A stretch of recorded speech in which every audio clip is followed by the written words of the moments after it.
Hi guys, welcome back to all of you a new video again. Guys, यदि आप हमारे साथ 2025 में बहुत ही आसान तरीके से इंग्लिश सीखना चाहते हैं तो मैं आपसे प्रॉमिस करती हूँ कि मैं आपको 2025 में इंग्लिश सिखा दूंगी, वो भी बहुत ही इंटरेस्टिंग तरीके से। अभी मैं आपको सिखा रही हूँ स्टोरी के जरिए, जिसमें मैं स्टोरी को रीड करती हूँ और जो इसके वर्ड्स होते हैं, जितने भी वर्ड इसमें यूज होते हैं, उन सारे वर्ड के हिंदी मीनिंग यहाँ पे देखिए बगल में लिखा रहेगा। इसके अलावा जो भी नया वर्ड मिलता है उसको हम कैसे अपने डेली लाइफ में यूज करेंगे, उसका मतलब क्या होगा और उसको हम सेंटेंस में कैसे यूज करेंगे, सारी चीज़ें मैं डिटेल में बताती हूँ। तो इसके लिए आपको क्या करना है कि हमारे साथ जुड़ जाना है। जुड़ने के लिए क्या करना है, चैनल को सब्सक्राइब कर लेना है और वीडियो पसंद आएगी तभी आपको लाइक करना है, ठीक है। तभी लास्ट तक आप वीडियो देखिए, अगर आपको पसंद आती है तब आपको लाइक करना है, वरना आप डिसलाइक भी कर सकते हैं। लेकिन यदि आप सीखना चाहते हैं हमसे, 2025 में चाहते हैं कि आप इंग्लिश में एक्सपर्ट हो जाए, तो आप हमारे साथ जुड़ जाइए, मैं डेफिनेटली आपको इंग्लिश सिखा दूंगी। तो चलिए आज का ये वीडियो बिना किसी देरी के स्टार्ट करते हैं। तो गाइस, सबसे पहले देखते हैं कि स्टोरी का टाइटल क्या है। टाइटल है ब्रेक्स फील। यहाँ पे देखिए, ये जो ब्रेक है इसका मतलब ब्रेक ही होगा, क्योंकि जो साइकिल में या फिर जो गाड़ी में जो ब्रेक होती है वो वाला ये ब्रेक है, ठीक है। और फेल का मतलब होता है काम करना बंद कर देना या फिर असफल होना, लेकिन यहाँ पे इस फेल का मतलब बैठेगा काम करना बंद कर देना, ठीक है। क्योंकि जो ब्रेक है उसने काम करना बंद कर दिया, ब्रेक फेल हो गया, ठीक है। ये है स्टोरी का टाइटल। अब देखिए, एक ब्रेक होता है BREAK, इसमें दोनों का जो प्रोनाउंसिएशन है वो सेम है लेकिन मीनिंग डिफरेंट है। यहाँ पे देखिए BRAKE है, एस है, और यहाँ पे BREK है, ठीक है, EAK है। ब्रेक इसका मतलब तोड़ना होता है, ये एक वर्ब है और ये हो गया आपका नाउन। अब देखिए, एक चीज़ जो स्टूडेंट कमेंट करते हैं कि हम स्पेलिंग मिस्टेक को कैसे सुधारें, यानी कि कोई भी स्पेलिंग लिखते हैं, कोई भी वर्ड लिखते हैं तो उसमें स्पेलिंग मिस्टेक बहुत होता है, ठीक है। तो देखिए, मैं जब टाइपिंग कर रही थी तो मैंने इस वर्ड को लिखा, ब्रेक वर्ड को, तो ये वाला वर्ड लिख दिया, ठीक है। यहाँ पे इस मीनिंग को मैंने लिख दिया। यहाँ पे लिखना चाहिए हमें BRAKE, लेकिन मैंने लिख दिया BREAK, ठीक है। तो जब मैंने लिखा तो मुझे ये रियलाइज हुआ कि अपने राइटिंग स्किल को इम्प्रूव करने के लिए सबसे ज़रूरी चीज़ क्या है, वो है राइटिंग, ठीक है। राइटिंग मतलब कि लिखना, आपको लिखने से ही आपकी राइटिंग स्किल सुधरेगी, ठीक है। आपको मीनिंग लर्न करने से या फिर कितने सारे वर्ड को आप लर्न करेंगे, लेकिन जब आप लिखेंगे तो आपके माइंड में अपने आप बैठ जाएगा। देखिए, जब मैं इसको टाइपिंग कर रही थी, जब मैंने इसको लिखा तो मुझे पता चला कि एक ब्रेक ए भी होता है, ठीक है, और ए भी ब्रेक, ये इसकी मीनिंग जो है अलग अलग होती है, तो मुझे पता चला। लेकिन पता कैसे चला, जब मैंने इस वर्ड को लिखा। तो आपको भी क्या करना है, अपने राइटिंग स्किल को इम्प्रूव करने के लिए लिखना है, ठीक है। किसी भी वर्ड को यदि आप डिफिकल्ट लगता है आपको कि ये वर्ड डिफिकल्ट है, तो उसको आपको लिखना है बिना देखे। डेफिनेटली मिस्टेक होगा, अगर मिस्टेक होगा फिर आप उस अपने मिस्टेक को सुधारोगे तो दोबारा मिस्टेक आपको नहीं होगा, ठीक है। एक बार किसी वर्ड को लिखने में आपने मिस्टेक कर दिया, फिर उसको आपने देखकर सुधार दिया, तो वो जो मिस्टेक है वो दोबारा नहीं होगा। अब देखिए, जब हम लिखेंगे, मान लीजिए कोई बोल रहा है तो हम लिख रहे हैं, तो हमें कैसे पता चलेगा कि इस ब्रेक को लिखना है या फिर ये वाला मीनिंग लिखना है, तो वो पता चलेगा आपको सेंटेंस से कि आपका कहने का मतलब क्या है, किस टॉपिक पे बात हो रही है। अगर किसी गाड़ी के, किसी साइकिल के बारे में बात हो रही है, ब्रेक फेल होने के बारे में बात हो रही है, तो वहाँ पे हम इस ब्रेक को लिखेंगे। और किसी चीज़ को तोड़ने की बात हो रही है, कोई चीज़ टूट गई, तो उस तरह की सेंटेंस हमें लिखनी है तो हम इस ब्रेक का यूज करेंगे। लेकिन मीनिंग आपको कैसे पता चलेगा, वो लिखने से पता चलेगा। एक बार जब आप लिख लेंगे तो पता चल जाएगा कि इस वाले तोड़ने वाला ब्रेक में क्या आएगा, BREAK आएगा। और जो ब्रेक होता है, जो गाड़ी में जो ब्रेक होता है, वो होता है BRAKE। इसमें जो ई है ये लास्ट में आ जाएगा, और जो ए है ये तो ये रहेगा ही, केवल क्या कर देना है, इसमें EK के बाद आ जाएगा। जैसे कि देखिए, यहाँ पे ई, यहाँ पे आर के बाद ई आया है, और यहाँ पे आर के बाद यहाँ पे ए आएगा और ई लास्ट में आ जाएगा, यानी कि के बाद आएगा। और यहाँ पे क्या कर देना है आपको, जो EA है ये एक साथ आ जाएगा, ठीक है, और लास्ट में के आएगा, ठीक है। तो जब आप लिखेंगे तो आपको सारी चीज़ें क्लियर हो जाएगी। आई होप आप समझ गए होंगे। अब देखते हैं स्टोरी क्या है। देखिए, सबसे पहले हम स्टोरी को रीड करेंगे। रीड करने से क्या होगा कि जो हमारी रीडिंग की हैबिट है वो बढ़ेगी और हमारा जो कॉन्फिडेंस लेवल है वो भी बढ़ेगा, ठीक है। One day James was cycling with his brother at a distance. They saw a steep slide. They decided to cycle down the slide. While they were cycling down the slide, James realized that the brakes of his cycle had failed, so he started shouting for help. Hearing his shouts, अब देखते हैं इसकी meaning क्या है, इसकी Hindi meaning के साथ समझते हैं। भी आप इंग्लिश के सेंटेंस को रीड कर रहे हैं और उसकी हिंदी को समझना चाहते हैं तो आपको आराम आराम से एक एक वर्ड को समझना है। जैसे कि देखिए यहाँ पे वन डे का मतलब होता है, इसके बगल में आपको हिंदी मीनिंग दिख जाएगा, वन डे यानी कि एक दिन, ठीक है। जेम्स ये एक नाम है। वॉच साइकिलिंग, वह साइकिल का मतलब होता है, ठीक है। साइकिल जो है ये मेन वर्ब के रूप में भी काम करता है और ये नाउन के रूप में भी काम करता है, यानी कि जो साइकिल हम चलाते हैं तो साइकिल यदि आप बोले तो नाउन हो गया, और साइकिल का मतलब साइकिल चलाना भी होता है, ठीक है। साइकिल चलाना हो गया आपका मेन वर्ब, और साइकिल यदि केवल आप लिख रहे हैं तो वो हो गया आपका नाउन, ठीक है। क्योंकि किसी भी वस्तु, व्यक्ति, स्थान आदि के नाम को हम क्या कहते हैं, नाउन कहते हैं, संज्ञा कहते हैं। तो नाम के रूप में यदि आप साइकिल का यूज करें तो नाउन हो गया, ठीक है। और वर्ब के रूप में आप यूज करेंगे तो इसका मतलब हो गया साइकिल चलाना। तो यहाँ पे हो जाएगा जेम्स वॉज साइकिलिंग, यानी कि जो जेम्स है वो साइकिल चला रहा था। ये कौन से टेंस का सेंटेंस हो गया, ये हो गया आपके पास्ट कंटिन्यूअस टेंस का सेंटेंस। साइकिल चला रहा था जेम्स विद हिज ब्रदर, अपने भाई के साथ। विद मतलब हो गया साथ, हिज ब्रदर यानी कि अपने भाई। अब यहाँ पे देखिए जो हीज आया है ये जेम्स के लिए आया है, ठीक है, कि यहाँ पे जेम्स जो है वह अपने भाई के साथ, यानी कि जेम्स भाई के साथ साइकिल चला रहा था, ठीक है। हीज यानी कि अपने। At a distance, at a distance का मतलब होता है कुछ दूरी पर।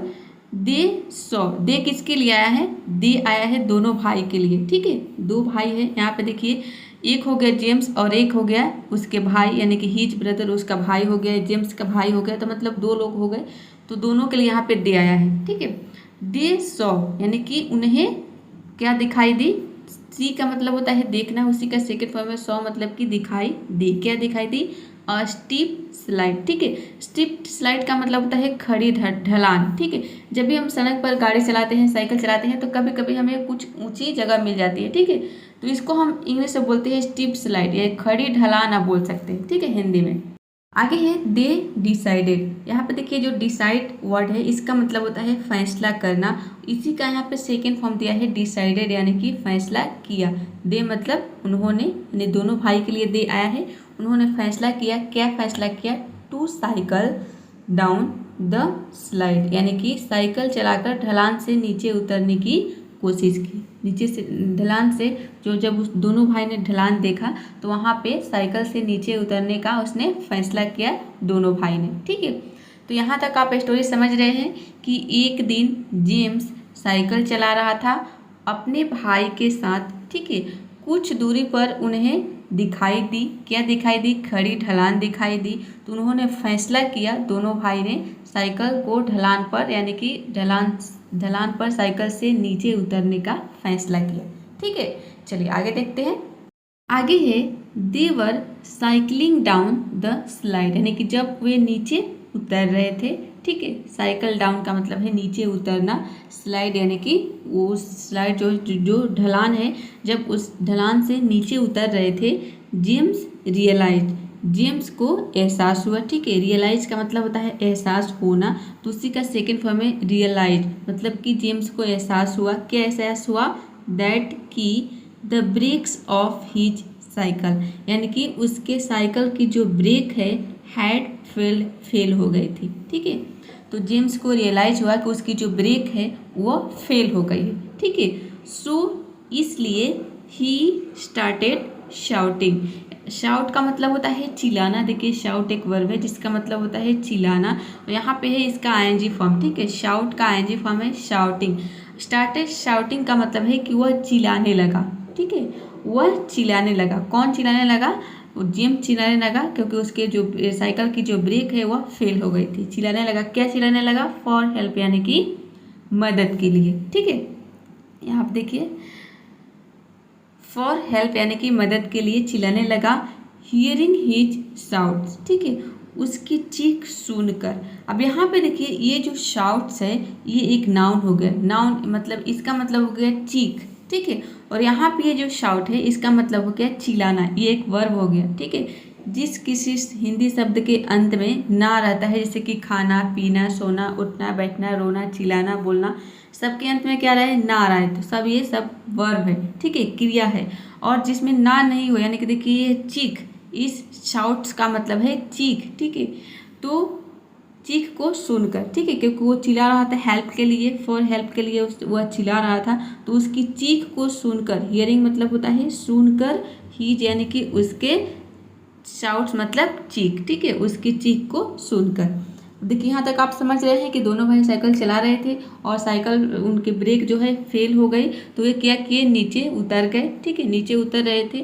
तभी जो जेम्स है उसने रियलाइज़ किया, उसे महसूस हुआ कि जो उसके साइकिल की जो ब्रेक है वह फेल हो गई है, इसलिए उसने क्या किया, चिल्लाना लगा, ठीक है, वह चिल्लाने लगा मदद के लिए और उसकी चीख को सुनकर। अब आगे देखते हैं। तो देखिए सबसे पहले इसको रीड कर लेते हैं।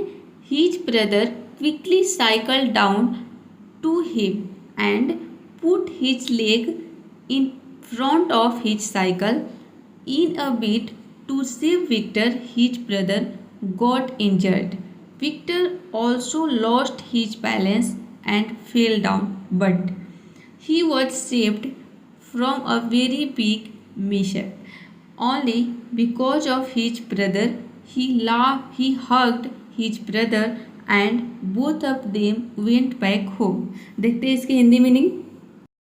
हीज ब्रदर, यहाँ पे हीज किसके लिए आया है, हीज आया है यहाँ पे जो जेम्स का भाई है उसके लिए, यानी कि जेम्स का भाई, ठीक है, उसका भाई क्विकली जल्दी से साइकिल डाउन यानी साइकिल से नीचे उतरा। साइकिल डाउन का मतलब होता है नीचे उतरना, और यहाँ पे उसी का सेकेंड फॉर्म, साइकिल का सेकेंड फॉर्म साइकिल्ड यानी कि नीचे उतरा। पास्ट की हम बात कर रहे हैं इसलिए यहाँ पे सेकेंड फॉर्म आया है, पास्ट में हम सेकेंड फॉर्म का यूज करते हैं। टू हिम उसके पास, ठीक है, हिम किसके लिए आया है, हिम आया है यहाँ पे जेम्स के लिए, ठीक है, कि जेम्स के पास उतरा उसका भाई। And put his leg, put मतलब कि रखा, हिज लेग यानी कि अपना पैर, ठीक है, और अपना पैर रखा, कहाँ रखा, इन फ्रंट ऑफ, ये एक फ्रेजल वर्ब है जिसका मतलब होता है के सामने या फिर के आगे। तो के आगे हिज साइकिल यानी कि उसके साइकिल के आगे अपना पैर रखा। कौन पैर रखा, जेम्स के भाई रखा, ठीक है। इन अ बीट का मतलब होता है के चक्कर में, और सेव मतलब होता है बचाना, ठीक है, तो ये हो जाएगा बचाने के चक्कर में। विक्टर, विक्टर किसके लिए आया है, जो जेम्स का भाई है उसका नाम है विक्टर। विक्टर हिज ब्रदर यानी कि उसका भाई विक्टर गॉट इंजर्ड, घायल हो गया, ठीक है। विक्टर ऑल्सो, और विक्टर भी, ठीक है, विक्टर ऑल्सो यहाँ पे देखिए जब जो विक्टर था जो जेम्स का भाई था तो उसने क्या किया, अपना पैर आगे किया जेम्स को बचाने के लिए, उसके साइकिल को रोकने के लिए, तो विक्टर को भी क्या हो गया, घायल हो गया, ठीक है, विक्टर भी बचाने के चक्कर में घायल हो गया। विक्टर यानी कि विक्टर ऑल्सो, विक्टर भी, अब देखिए आगे दे रहा है, लॉस्ट हिज बैलेंस यानी कि अपना संतुलन खो दिया, ठीक है। जब जेम्स का भाई विक्टर उसको बचाने गया तो विक्टर भी क्या किया, उसका भी जो संतुलन है वह खो गया, अपना संतुलन उसने भी खो दिया। देखिए यहाँ पे लॉस्ट मतलब खो दिया, हिज बैलेंस, बैलेंस मतलब होता है संतुलन, ठीक है, तो उसने अपना संतुलन खो दिया। एंड फेल डाउन, और नीचे गिर गया। देखिए फॉल डाउन होता है, ठीक है, यहाँ पे ई के जगह पे ए हो जाता है। फॉल का मतलब होता है गिरना, ठीक है, और फॉल डाउन मतलब हो गया नीचे गिरना। डाउन का मतलब नीचे होता है, फॉल यानी कि गिरना मतलब कि नीचे गिरना। और यहाँ पे हम पास्ट का यूज कर रहे हैं, पास्ट के बारे में बात कर रहे हैं, क्योंकि कहानी जो होती है इसमें हम बीती हुई बातों को शो करते हैं, तो उस बीती हुई बातों को हम शो करने के लिए पास्ट का यूज करते हैं, पास्ट टेंस का, ठीक है, पास्ट के जो भूत का जो कि बीत चुका है। इसलिए जो स्टोरी में ज़्यादातर देखेंगे कि वर्ब के सेकेंड फॉर्म ही आएगा, तो उसे यहाँ पे देखिए उसी का सेकेंड फॉर्म है फॉल का फेल, मतलब कि और नीचे गिर गया। बट ही वॉज सेव्ड, लेकिन वह बच गया, ठीक है।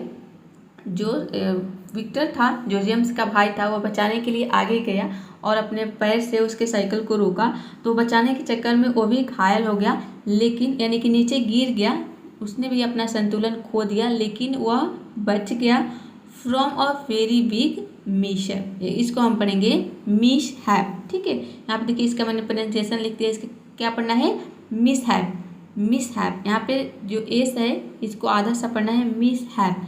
ठीक है, एक बड़ी बहुत बड़ी दुर्घटना से। ठीक है, मिशहैप का मतलब होता है दुर्घटना, फ्रॉम अ बिग यानी कि एक बहुत बड़ी दुर्घटना, फ्रॉम यानी कि से। ठीक है, only because of his brother यानी कि केवल अपने भाई की वजह से। ठीक है, जो जेम्स है वो एक बहुत बड़ी दुर्घटना से बच गया, किसके वजह से, अपने भाई विक्टर की वजह से। ठीक है, ही यानी कि जब वो यहाँ पे यही कर रहा है कि जो विक्टर है, जो जेम्स का भाई है, तो वो भी बचाने के चक्कर में उसने भी अपना संतुलन खो दिया और नीचे गिर गया, लेकिन वह बच गया।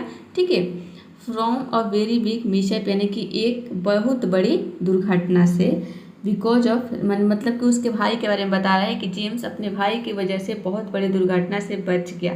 ठीक है, ही हग्ड उसने गले लगाया, किसने, जेम्स ने अपने भाई को गले लगाया।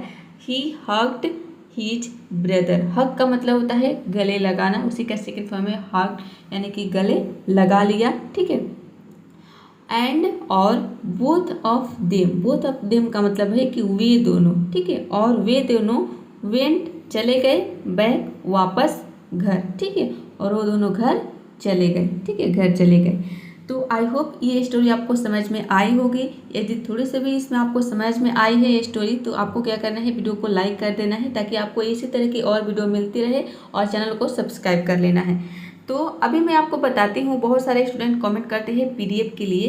ठीक है, तो मैं आपको बता रही हूँ कि ये आपको स्टोरी कहाँ पे मिलेगा। मैं आपको बुक ही बता देती हूँ, आप अपने मोबाइल में इसको हमेशा के लिए रख सकते हैं और बिल्कुल फ्री है, आपको 1 रुपया भी पे नहीं करना है। अभी मैं इसी बुक से स्टोरी पढ़ा रही हूँ, चलिए मैं बता रही हूँ। तो देखिए, इसके लिए आपको जाना है प्ले स्टोर में। प्ले स्टोर में आपको सर्च करना है short stories in English, short stories in English. जब आप सर्च करेंगे तो आपको थोड़ा सा स्क्रॉल करना है, ऊपर की तरफ जाएंगे तो यहाँ पर देखिए ये वाली बुक आपको दिख जाएगी। इस बुक पे आपको क्लिक करना है। क्लिक करेंगे तो यहाँ पर देखिए इंस्टॉल का ऑप्शन आएगा। मैं इस बुक को इंस्टॉल कर चुकी हूँ, इसलिए यहाँ पे ओपन का ऑप्शन आ रहा है। जब आप भी इस बुक को इंस्टॉल कर लेंगे तो आप में भी ओपन का ऑप्शन आने लगेगा। सिंपली आपको इस बुक को ओपन कर लेना है। ओपन करेंगे तो यहाँ पे देखिए कुछ इस तरह से आपको इंटरफेस नज़र आएगा। यहाँ पे देखिए आपको सारे तरह की स्टोरी मिल जाएगा, कॉमिकल से रिलेटेड, करेज से रिलेटेड। यहाँ पे देखिए courage, diligence, friendship, general, mischief. Comical पे यहाँ पे क्लिक करेंगे तो आपको सारे स्टोरी मिल जाएगा। कॉमिकल से रिलेटेड जितनी स्टोरी है इस बुक में, मैं सारे स्टोरी पढ़ा चुकी हूँ, वो भी मैं आपको बताऊंगी कि जो स्टोरी मैं पढ़ा चुकी हूँ वो कहाँ पे मिलेगा। यहाँ पर देख सकते हैं कि ये कॉमिकल से रिलेटेड सभी स्टोरी है और बहुत सारे स्टोरी है, देख सकते हैं सारे स्टोरी मैं पढ़ा चुकी हूँ। अब मैं बताऊंगी कहाँ पे मिलेगा।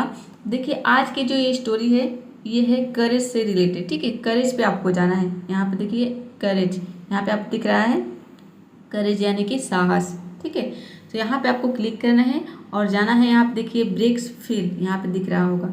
और ये जो है यहाँ पे एक सबसे ऊपर वो स्टोरी है बेनेवोलेंट जंबो। ठीक है, तो इसके बारे में मैं पढ़ा चुकी हूँ इसके पहले वाले वीडियो में। यहाँ पे देखिए ये वाली स्टोरी है आज की, ब्रेक्स फेल। ठीक है, सिंपली आपको इस पर क्लिक करना है। क्लिक करेंगे तो आपको यहाँ से स्टोरी मिल जाएगा। 1 सेकेंड, हाँ, और यहाँ पे देख सकते हैं कि आज की ये स्टोरी है। मैं इसलिए बता रही हूँ ताकि आपको वीडियो देखने के बाद खुद से पढ़ने का मौका मिले, आप खुद से इसको पढ़ने की कोशिश करें और तभी आपको समझ में आएगा कि कहाँ पर आपको मिस्टेक हो रहा है। जहाँ पे भी आपको मिस्टेक हो रहा है फिर से आपको वीडियो को देखना है और अपने मिस्टेक को सुधारना है। जब इस तरह से आप सीखेंगे तो आप बहुत ही जल्द सीख जाएंगे। ठीक है, इंग्लिश। अब देखिए, अब मैं आपको बता रही हूँ कि इसके पहले जितनी स्टोरी मैं पढ़ा चुकी हूँ वो कहाँ पे मिलेगा। तो आपको यूट्यूब में जहाँ पे आप वीडियो देख रहे हैं सर्च करना है इंग्लिश टुडे 99, हमारे चैनल का नाम है। ठीक है, इंग्लिश टुडे 99। जब आप सर्च करेंगे तो देखिए आपको पहले सर्च करना है। यहाँ पे सबसे ऊपर आपको हमारे चैनल का लोगो दिख जाएगा, देख सकते हैं। इस पे आपको क्लिक करना है। क्लिक करेंगे तो यहाँ पे देखिए सारे ऑप्शन आपको मिल जाएगा। यहाँ पे वीडियोज का ऑप्शन है, यहाँ पे शॉर्ट वीडियो है, यहाँ पे लाइव वीडियो है और यहाँ पे आपको जाना है प्ले लिस्ट में। यहाँ पे देखिए सबसे ऊपर वाले ऑप्शन में आपको क्लिक करना है। आप देख सकते हैं लिखा है स्टोरी से अंग्रेजी सीखे। जब आप इस पर क्लिक करेंगे तो यहाँ पे आपको सारे वीडियोज मिल जाएगा। ठीक है, देख सकते हैं। शुरू से देखना चाहते हैं तो आपको सबसे ऊपर से देखना है, सबसे ऊपर वाले वीडियो पर आपको क्लिक करना है, शुरू से देख सकते हैं। और यदि आप शॉर्ट वीडियो नहीं देखते हैं तो शॉर्ट वीडियो ज़रूर देखिएगा। शॉर्ट वीडियो में भी मैं जो इम्पोर्टेंट ग्रामर के रूल होते हैं, जो इम्पोर्टेंट एडवांस स्ट्रक्चर होते हैं, वो सारी चीज़ें मैं आपको बताती हूँ। डेली यूज के सेंटेंस, डेली यूज के वर्ड्स। तो इंग्लिश लर्नर के लिए शॉर्ट वीडियो भी बहुत ज़रूरी है। ठीक है, ये सारे वीडियो आपके लिए बहुत ज़रूरी है। देखिएगा, 1 मिनट का वीडियो है, ज़्यादा समय नहीं लगेगा। 1 मिनट में आप बहुत सारी चीज़ें सीख जाएंगे। ठीक है, तो चलिए आज के लिए इतना ही। आई होप ये वीडियो पसंद आई होगी। तो वीडियो पसंद आए तो वीडियो को लाइक और चैनल को सब्सक्राइब जरूर कर लीजिएगा। मिलते हैं नेक्स्ट वीडियो में। तब तक के लिए आपको क्या करना है, प्रैक्टिस करना है। Keep practicing, keep learning.